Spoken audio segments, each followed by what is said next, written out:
So, how is a nation really made? Is it something that just happens in a single moment? Or is it forged over thousands of years of war, migration, and just sheer survival?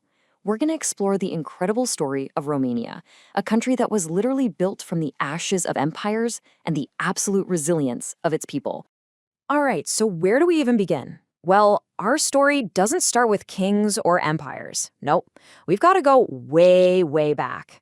Long before the Romans, even before the ancient Greeks, there were these incredibly sophisticated cultures thriving on this land. I mean, look at these figures. The thinkers of Hymenaea. They're over 6,000 years old. It's a powerful reminder that this place has been a hub of human civilization for a very, very long time. And out of this ancient soil, a people emerged who would really define the region for centuries. Even the famous Greek historian Herodotus was writing about them almost 2,500 years ago. He called them the Dacians. And their story, well, it's absolutely central to understanding Romania. Okay, so here's how we're going to break it all down. We'll start with the powerful Dacian kingdom, and then watch its dramatic clash with Rome. After that, we'll explore the legacy of that whole encounter, see what rose from the shadows during the Dark Ages, and finally, we'll see how modern Romania was forged. So let's dive right in with the Dacians themselves. It's so important to remember that before they were ever a province of Rome, they were a formidable power in their own right. This was a thriving civilization that pretty much dominated the region. So who were these guys, the Dacians?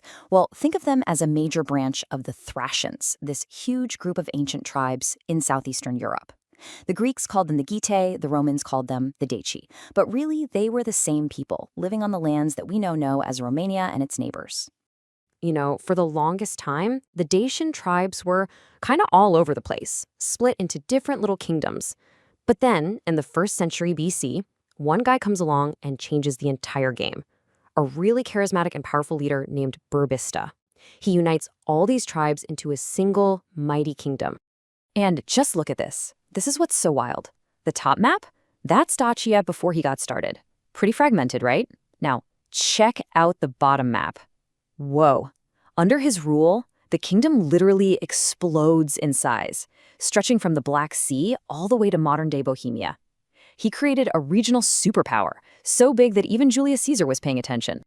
And here's the thing, this wasn't just about conquering land. No, this was nation building. He reorganized the army, he got rid of all the different local coins to create a unified economy, and he built this incredible new capital high up in the mountains. He wasn't just a warrior, he was building a real state. But you know what happens when you build a huge, powerful kingdom right on the doorstep of an even bigger, more powerful empire, right? Yeah, it's only a matter of time. Dacia's rise put it on a direct collision course with the greatest military machine of the ancient world, Rome. So after Burbista was assassinated, his big kingdom kind of fractured for a while. But the threat to Rome, that didn't go away. About a century later, a new leader steps onto the scene, Decebalus. He pulls the Dacians back together and becomes Rome's #1 enemy on the Danube, launching these daring raids deep into Roman lands. And this kicked off an absolutely brutal war.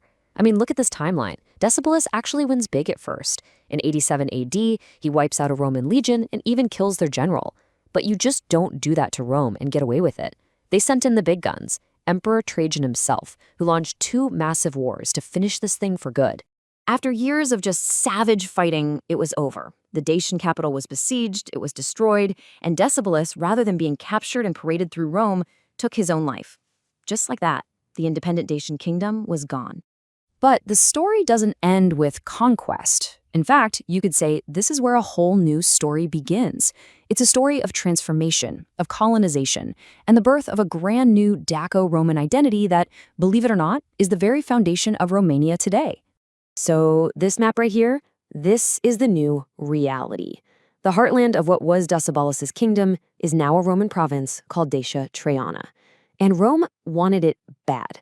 Not just for its strategic position, but because it was packed with rich gold mines. So how do you Romanize a place? Well, you move Romans in. Lots of them. They brought settlers from all over the empire.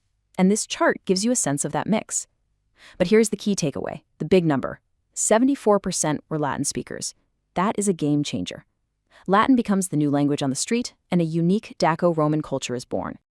Okay, so Rome holds onto Dacia for about 170 years, but then things start getting messy. Other tribes are pushing in, and the Roman army packs up and leaves. And this right here is maybe the biggest historical mystery of them all. What happened to all those Latin-speaking people? Did they just pack up and leave too? Or did they stay? The next few centuries were, to put it mildly, total chaos, what we often call the Dark Ages. The whole region basically became a superhighway for one migrating group after another, and whatever Roman order was left, poof, gone. And this timeline gives you a sense of just how relentless it was. It's like, okay, here come the Goths, then the Huns, then the Avars, then the Slavs. It just doesn't stop. For hundreds of years, it was this constant churn of new, powerful groups sweeping through. And yet, and this is the incredible part, out of all that chaos, something Romanian starts to reemerge. By the 1300s, you have two core states taking shape, Wallachia in the south and Moldavia in the east. Now, they weren't totally independent. They often had to pay tribute to the powerful Ottoman Empire, but, and this is so crucial, they kept their own leaders and their own rules. They preserved their autonomy. Then we got to the year 1600. And a guy named Michael the Brave does something nobody had ever done before. For the first time, he unites Wallachia, Moldavia, and the third historic province, Transylvania, all under his rule. Now, it didn't last, not even a full year, but that didn't matter. The idea, the dream of a single united Romania, that was born in that moment. So for the next couple hundred years, that dream of unity is just that, a dream. But now we hit the 1800s. The age of nationalism is sweeping across Europe, and for Romanians, that old idea is about to become a powerful, unstoppable movement. And they made it happen, step by deliberate step. It all starts with the revolutionary spirit of 1848. Then, in 1859, they do something really clever. Wallachia and Moldavia both elect the exact same guy as their prince. Boom, they're united.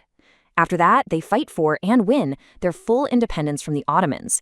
And by 1881, it's official, you have the Kingdom of Romania. The final huge piece of the puzzle clicks into place right after World War I. At the end of the war, all these other historic regions with large Romanian populations, Transylvania, Bessarabia, Bukovina, they all vote to unite with the kingdom. And that's it. That is the moment Greater Romania is born, finally making that dream of Michael the Brave a reality. So, think about it. From those ancient Neolithic thinkers to the Dacian kings, through Roman conquest and centuries of chaos, all the way to a modern European nation, the story of Romania is just this relentless, epic saga of survival. It really makes you wonder, doesn't it? In a world that's constantly changing, what lessons can we draw from a nation that was forged through millennia of turmoil?